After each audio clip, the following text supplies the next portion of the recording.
Hey fuckos. I have been viciously injured and then just disgustingly sick for the last 2 months and then the last 3 weeks. The last 4 days has been in just in bed dying.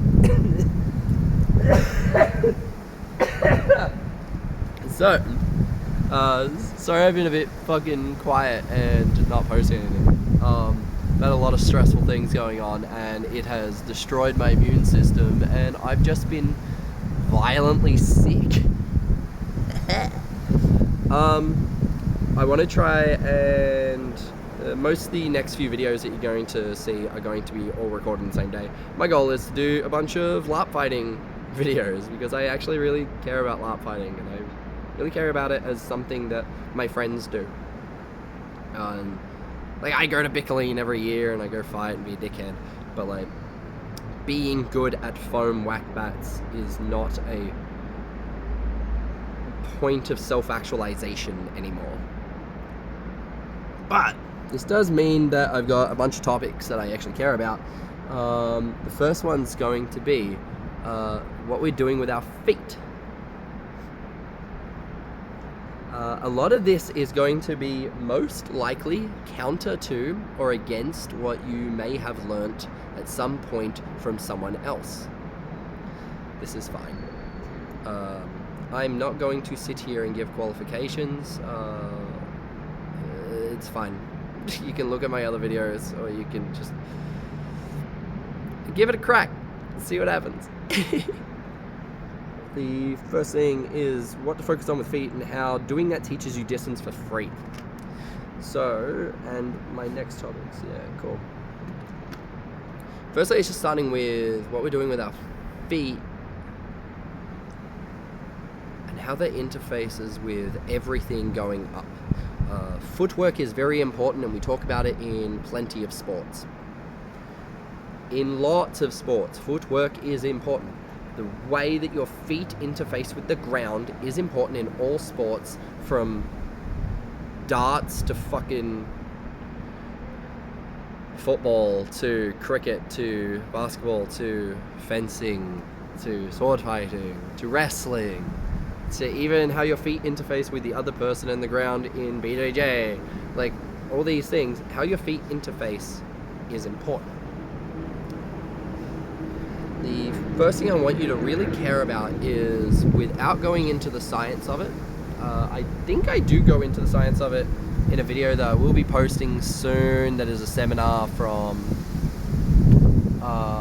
New Zealand when I was teaching there a few weeks back. But the thing I want you to care about is each individual toe straightens and presses lightly into the ground. So you actually are interacting with the ground with your toes, not with just the ball of your foot.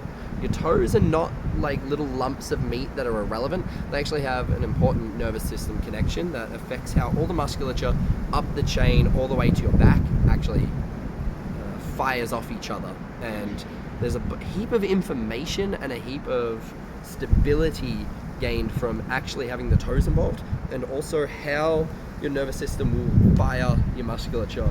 And this is very fucking important.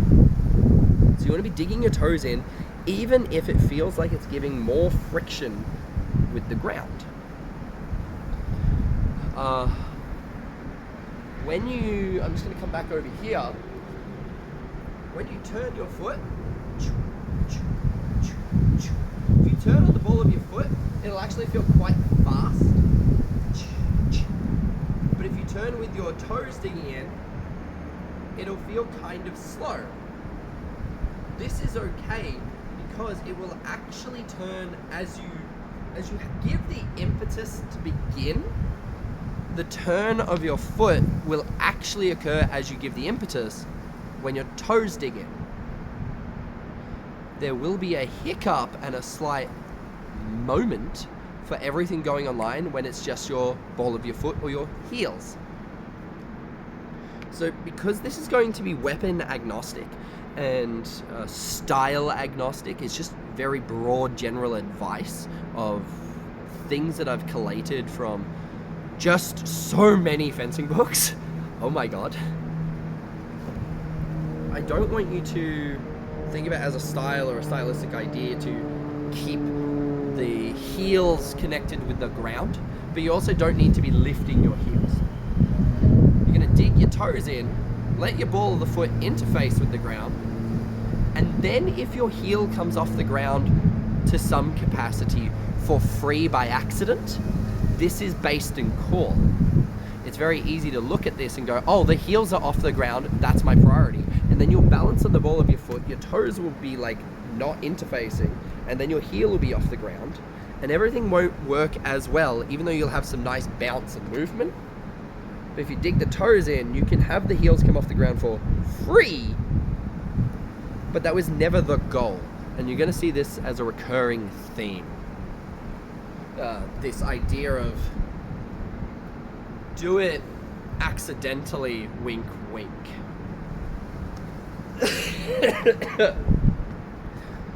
So how does the feet interface with our fighting? I'm going to use a single sword for the ease of explanation, but we do have other sticks to fuck around with.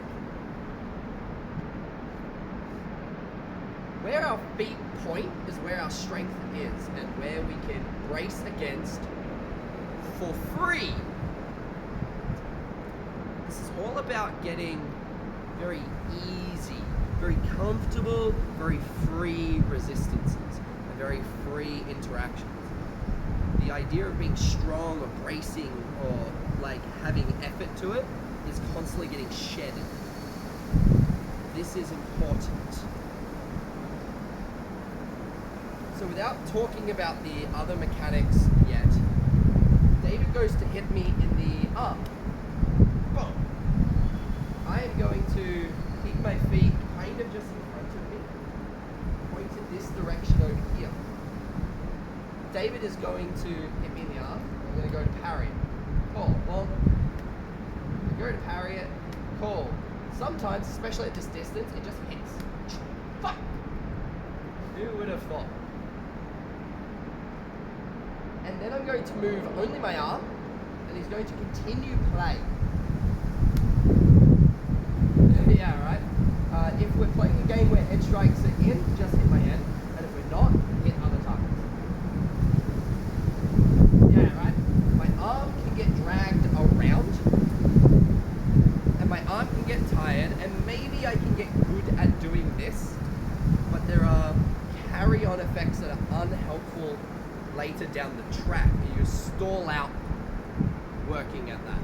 You actually need to fundamentally change things to improve after a while, and you have to be at peace with doing such, and that's hard. I'm going to just turn my feet to answer David's action.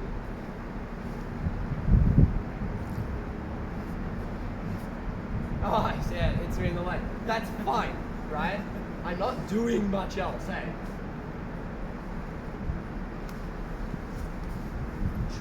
And that's not worrying about strong and weak. That's not worrying about where my arm is in space. I'm just, right now, defending with only my feet. And then certain things like leans, tilts, start to flower out.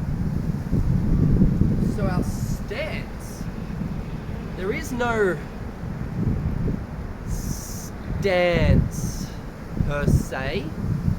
It's your feet are pointed at the side that you currently want to be strong enough that no one could push through it. You will have experiences where someone may have physical impairments or a lack of physical development where no technique could ever really help them, or only the worst technique, actually tactically and strategically, can at least tick a box. They're one of the ends of the bell curve when it comes to physical ability. They have people with those kinds of concerns just literally have bigger concerns at hand, and this may not cater to them. I don't mean this in a mean or ableist way. I mean it in a that becomes specialist training.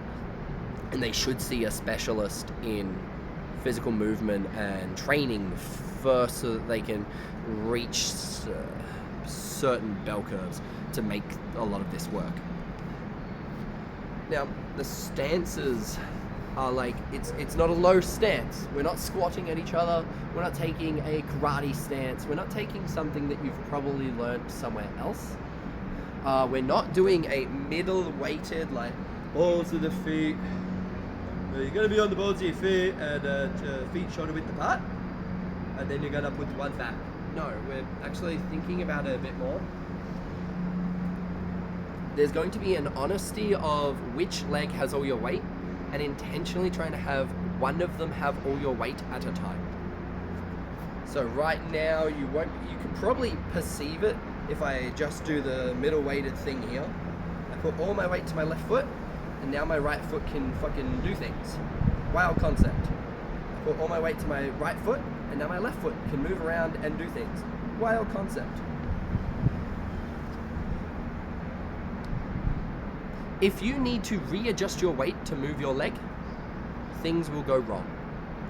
We'll touch on this on actually hilariously, the next video. But right now it's, do I want to be front weighted or rear weighted? And always choosing which one you want to be and changing it. So as I'm working with David, I'm just going to get him to try and just outright from a little bit further away, go to just hit something. Cool, he stepped forwards and he hit something. Cool. My goal is to just turn my feet and figure out if I'm going to be front or rear weighted. To try and only use that as much as possible, those two variables, to defend myself. Cool, go away, boom.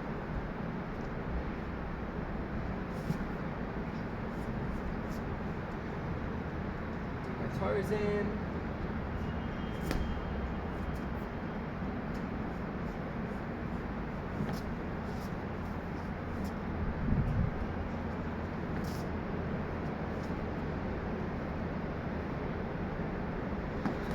Oh no! I botched it! So that actually follows through into the next thing.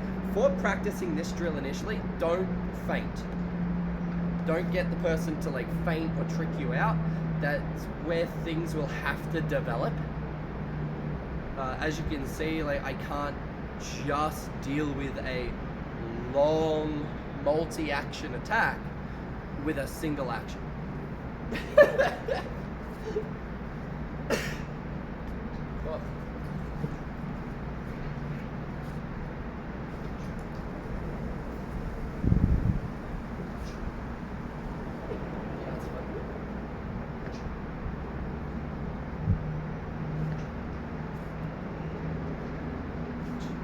Oh. You can do the same thing with your sword and shield. Now I've got bucklers for this right now, but like it's only because I didn't want to grab my big fucking kite shield or my like heater or like a big round shield that's in my cupboard and I can't bother grabbing it. So like bucklers, same.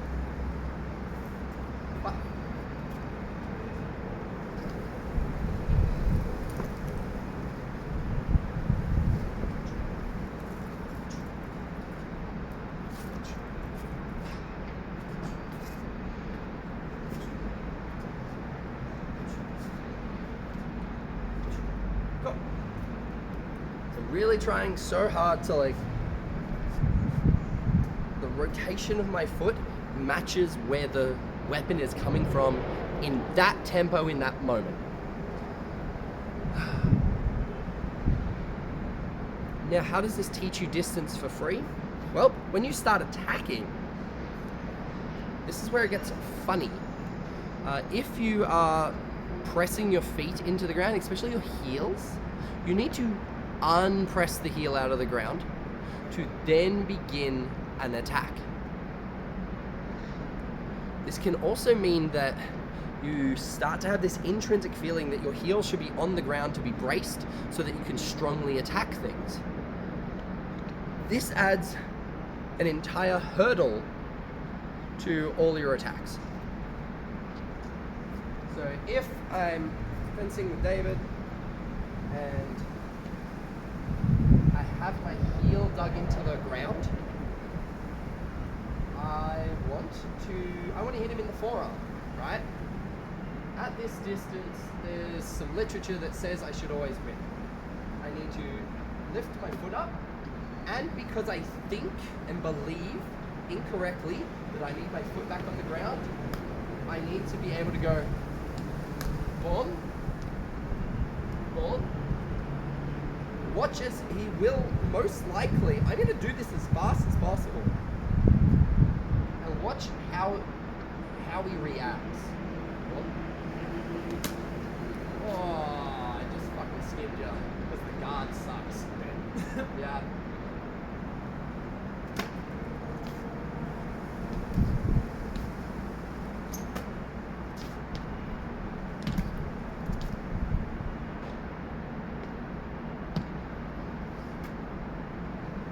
That's a long time, hey. 1, 2, 3, 4. In rapier fencing, that is understood as a tempo, so that's 4 tempo for the attack. Jesus Christ. That's a whole bar. Now if I'm digging my toes in, my toes, not the ball of the foot, my toes, I'm at this distance, and I want to try and hit on my lift. As my foot lifts off the ground, either one, I want to hit during that. And at this distance, I can lean to touch him. That means on paper I should always land, as long as my toes are dug in correctly and I've got good weight. Cool. If I go rear weighted, I can't actually hit David anymore, so this means I'm not in distance. If I go front weighted, I can hit David, and that means that I'm going to have to move my left leg forwards to hit him. Boom. Oh fuck, I thought you were going to parry. I'm just like, yeah, I'm going to send a zinger. I was like, yeah, you'll let me know. Sorry about that. Very good. Oh, there's parry. Yeah. Yeah, right, I should. Oh, yeah, even at this distance, my hand can do it, hey. Yeah, even my hand isn't fast enough though. Boom. Get my toes in.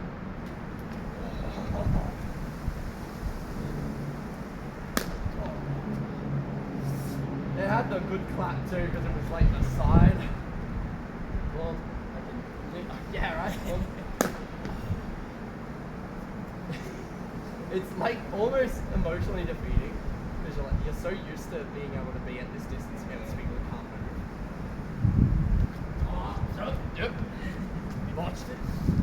Then it's getting tighter and tighter. You should be able to see this. Can I get you to stand here? As we were doing the drill, we started with this a little bit further, and then I'm like, oh! And then as we got closer and closer, David just started closing off. And like, yes, I could physically see the target, but my shoulder socket couldn't see the target, and then I couldn't fucking hit him. And I was like, cool, I cannot hit him now. Oh, look at that red line. Sorry. There you go. Now, that carries over to every target. Like, can your shoulder socket see it? Shoulder socket see it? There. Digging your toes in, and the angle of your toes will strengthen whether you can hit it or not. So then you're playing. Can I get you to grab that shield? Just caring about your toe angle, just caring about whether they're digging in. You can play sword fighting. It's like, oh, my shoulder at the moment can see that elbow. Now, if my feet were dug in, I would go for that attack and watch him defend it most likely. Easy. My toes are dug in. Oh, yeah, now he's already covered it because it feels different. Here, my shoulder can see that elbow. And it just went in, hey. My shoulder could see the target. Boom. My shoulder can see that leg, but my feet are dead. Watch him defend. Boom. Every time. My shoulder can see that leg. Oh, yeah, he doesn't feel good now. Right? Too close. So digging those toes in and playing forwards and backwards means that you can suddenly play off distance, and that feeling of once you have someone do this to you a few times where their toes are dug in and they just extend out and they try and hit off the lift in the lifting portion of a step, the lift, your sense of distance will be very good, because then you'll feel every time someone doesn't do that and you'll be like, oh, I don't know what's wrong with you, that's not real. Very funny. Following through with this, is there anything else I want to do with legs on this video? No, because in the next video we'll be looking at how to defend the legs, because being forward and front weighted and rear weighted can get precarious, and defending them is harder, especially in games where you can't thrust to the face or you can't even hit the head. But that'll be in the next one. Thank you all so much. In the description there'll be a link to my Patreon where all of this is posted a couple of weeks ahead of time. That Patreon helps keep me financially functional, because I put all my life and soul into how swords work, and that's terrifying. But some of you definitely help me with that, and I appreciate it a lot. Thank you so much.